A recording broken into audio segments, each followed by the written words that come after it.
So this week's video topic is co-sleeping. So the very first question is, did we co-sleep? I guess that depends on who you ask. When I hear the term co-sleeping, I think of the baby being in the bed with the parents. However, some people think that room sharing can also be co-sleeping. I guess it just depends on who you ask and their opinion. So we did not co-sleep, but we did room share. I have 3, so I did things a little differently with each. But with my first, she came home from the hospital and went into a bassinet, and she was right next to my bedside, I guess. And when she outgrew that, she went into a portable crib, so she slept right there next to the bed with us. And the reason why we decided to room share was because we were first-time parents, and I think you're more nervous with your first, and it's normal. Not only that, but I felt more comfortable. I slept better with her being in there. I didn't want her being in another room and having to rely on baby monitors. And at that time, I don't even know if visual baby monitors were available or just the audio. But I know that's the only kind we had was the audio type. And I just didn't feel comfortable with her being all the way in another room. So I slept better and she slept better right there with me. Not only that, but I was nursing, and Alexis was never a good sleeper.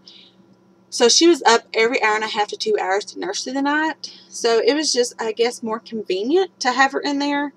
The reason why we didn't actually put her in the bed with us was just because my husband didn't feel comfortable with it. And when she was sick, we did put her in the bed with us, but he slept on the couch. And he worked days at that time when Alexis was born. So it was very important for him to get a good night's sleep as well.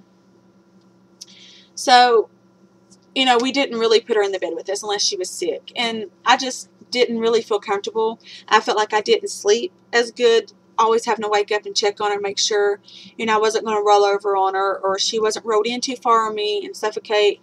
So I just slept better with her being in her bassinet. The third question is how long? We room shared until she was 10 months old.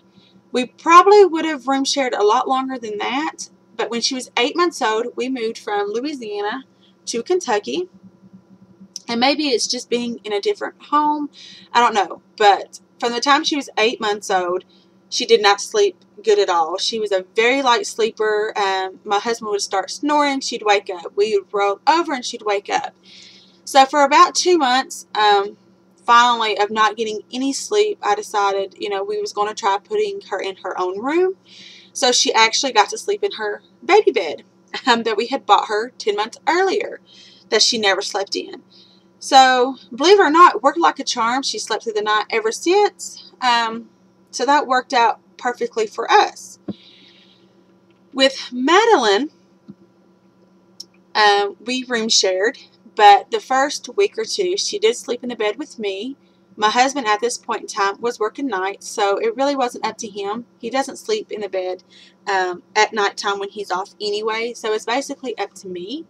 But for the first week or 2, she did sleep in our bed just because I had a C-section, and it was just easier on me for nursing and not having to get up and down. Oh, she's snoozing. So she did sleep in our bed.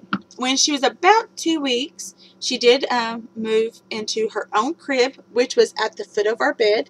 We kind of skipped the whole bassinet stage. We just moved her directly into a crib.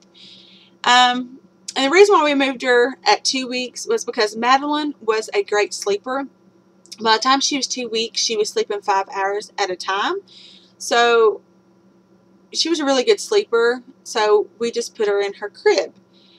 And honestly, I can say that Madeline has been our best sleeper by far out of all 3 of our girls. By the time she was 8 months old, she went to bed awake. She laid down for her naps awake. She didn't cry. She went straight to sleep. I don't know if it's just because she went to her crib at such an early age and she knew that was a place for her to sleep. Honestly, I don't know what in the world I did differently with her, but she was our best sleeping baby. And she slept in our room until she was almost 2. And I guess it was just a few weeks or maybe a month before she turned 2 that she actually went to her own bed, and we purchased a twin bed for her, so she didn't go into a toddler bed. We just went ahead and bought an actual twin bed. Sorry, I'm looking at Kira. She's rolling. But she probably would have stayed longer if we wasn't needing the crib for Kira.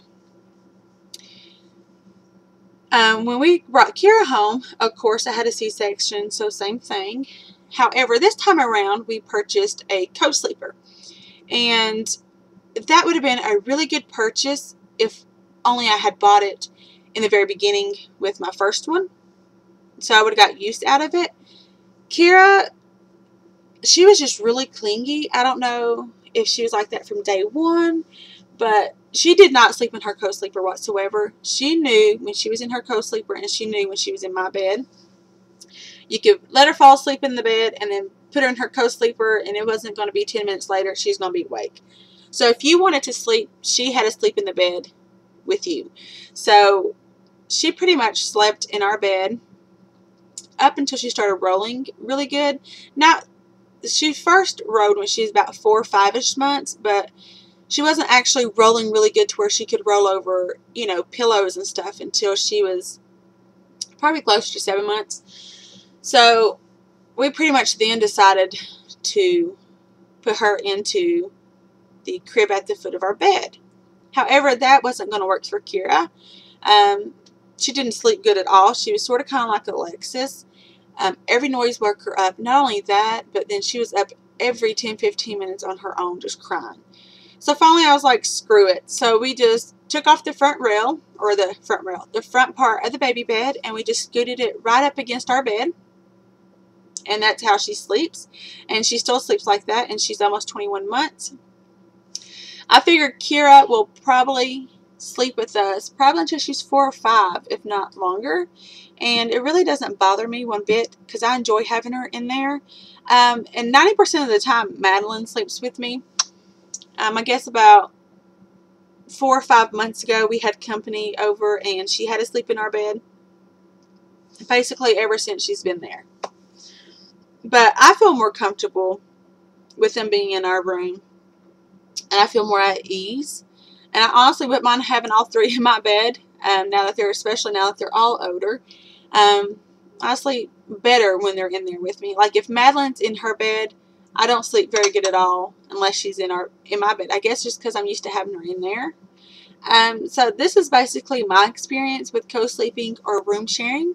So I hope you enjoyed. Oh yeah, and the last question, number 4, is, would we co-sleep again? And I would say yes, but I think I would stick with something like whatever I did with Madeline. Maybe having her crib like the way I have Kira's. Having her go directly, or him, having it go directly into wherever it's going to be staying at for long term. Just so that it gets a sense of that's where it's supposed to sleep.